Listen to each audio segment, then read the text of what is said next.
오늘은 빌립보서 1장 말씀을 통해 우리를 향한 하나님의 뜻을 함께 살펴보며 또 기도의 제목을 찾고자 합니다. 빌립보서는 바울이 감옥에서 빌립보에 있는 성도들에게 보낸 편지여서 옥중서신이라고도 불립니다.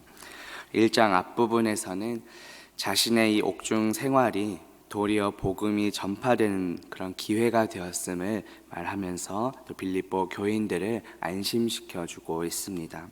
그리고 1장 후반부에서는 자신이 그러한 복음 전파의 삶을 먼저 살았기 때문에 빌립보 교인들에게도 그 복음에 합당한 삶을 살라고 권면하고 있습니다. 그래서 오늘 말씀을 통해 복음에 합당한 삶을 살기로 결단하는 저와 성도님들 되시기를 주님의 이름으로 바라겠습니다. 본문 27절 말씀 보시면 오직 너희는 그리스도의 복음에 합당하게 생활하라.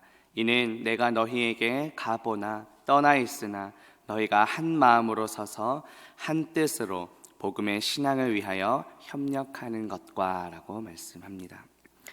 이 27절 말씀부터 이제 빌립보서 2장에까지 이어서 빌립보 교인들을 향해 바울은 복음에 합당한 삶을 살으라고 권면하고 있습니다. 그 모범으로 이제 예수 그리스도를 제시합니다. 바울은 이 복음적인 신앙을 지키기 위해 성도들 간에 굳게 협력하고 또 용기를 가지고 계속해서 싸워가라고 권면합니다. 27절 말씀은 오직이라고 시작합니다. 다른 삶의 형태가 아니라 오직 복음에 합당한 생활만을 해야 한다고 강조합니다. 그렇다면 그리스도의 복음은 무엇입니까? 그리스도에 관한 복된 소식을 의미합니다. 예수 그리스도로 말미암아 구원을 받은 이 성도들을 이제 거룩한 삶으로 부르시는 그 능력을 가리킵니다. 생활하라 하는 것은 그의 시민으로서 의무를 다하는 것을 가리킵니다. 나의 자신의 이익을 위해 그런 개인적인 생활을 하는 것이 아니라 공동체 전체의 이익을 위해 의무와 책임을 다하는 것을 가리킵니다. 그렇다면 복음에 합당하게 생활하라 하는 것은 무슨 의미일까요? 그리스도의 복음에 합당하게 이제 우리가 하나님 나라의 시민으로서 살아가라는 뜻입니다. 하나님 나라의 선한 시민으로서 또 복음을 믿는 사람답게 행동하라는 뜻입니다. 하나님 나라의 시민으로 살아가는 것은 결코 개인주의적인 생활이 아닙니다. 공동체 가운데 속한 생활입니다. 하나님 나라라는 그 큰 공동체 안에 구성원으로서 살아가는 것입니다. 당시 빌립보 교인들은 그 중에 로마 시민권을 가진 사람들도 있었습니다. 바울은 그것을 자랑하지 말라는 의미로 말합니다. 그리스도인으로서 우리의 시민권은 하늘에 있습니다. 하나님 나라의 시민답게 복음에 합당하게 생활하라고 말씀합니다. 한 공동체 안에서 같은 목적을 가지고 조화를 이루라고 말합니다. 27절 후반부에 보면 한 마음으로 서서라고 말씀합니다. 바울은 빌립보서 안에서도 이 한 마음을 품으라, 같은 마음을 품으라고 여러 차례 권면합니다. 이 선다라는 것은 치열한 그 전투 속에서도 끝까지 자신의 자리를 지키는 그런 군사들의 용기를 가리킵니다. 복음을 위협하는 그런 여러 대적들 앞에 굴하지 않고 버틴다는 뜻입니다. 어떠한 위협이나 고통이 따른다 할지라도 복음의 진리를 지키기 위해 버티는 것을 의미합니다. 우리는 이렇게 한 마음으로 서서 무엇을 해야 합니까? 한 뜻으로 복음의 신앙을 위하여 협력해야 합니다.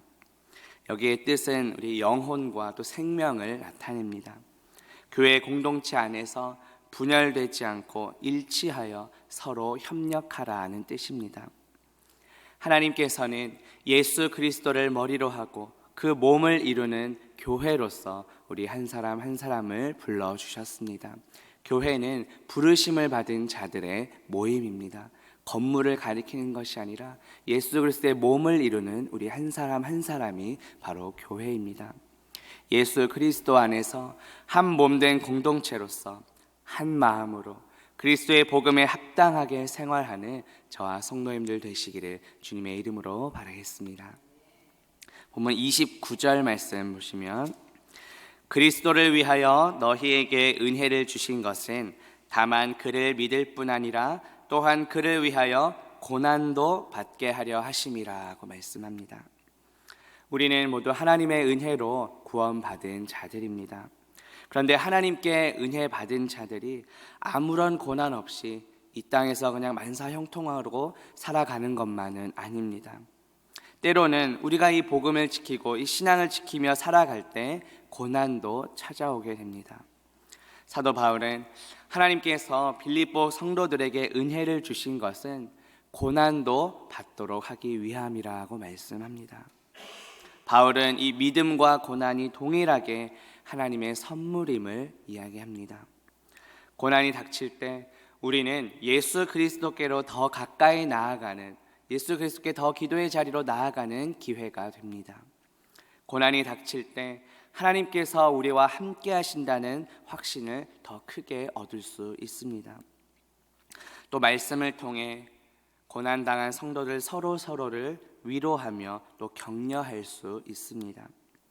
궁극적으로 이 모든 고난을 이겨냄으로써 우리는 하나님의 영광을 드러내게 됩니다. 우리는 이 고난을 통하여 우리 죄를 위해 고난당하신 그리스도의 인내를 또 배울 수 있습니다.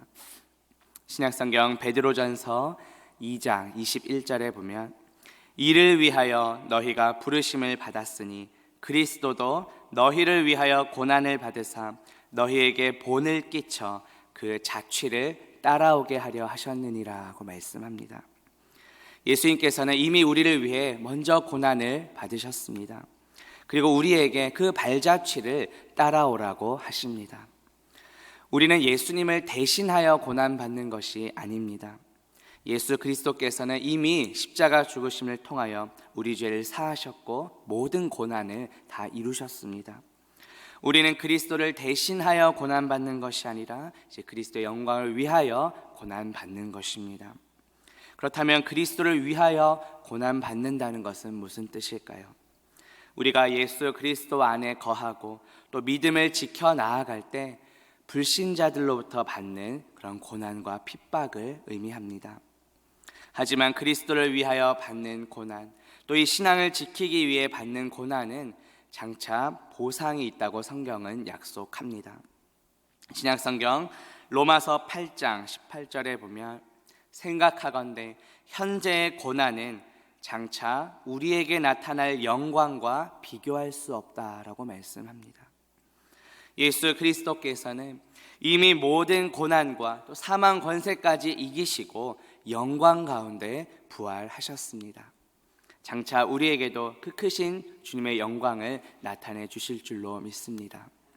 우리의 삶 가운데 다가오는 그 고난 속에서도 우리가 원망하거나 불평하는 것이 아니라 그 주님의 영광을 나타내는 저와 성도님들 되시기를 주님의 이름으로 바라겠습니다.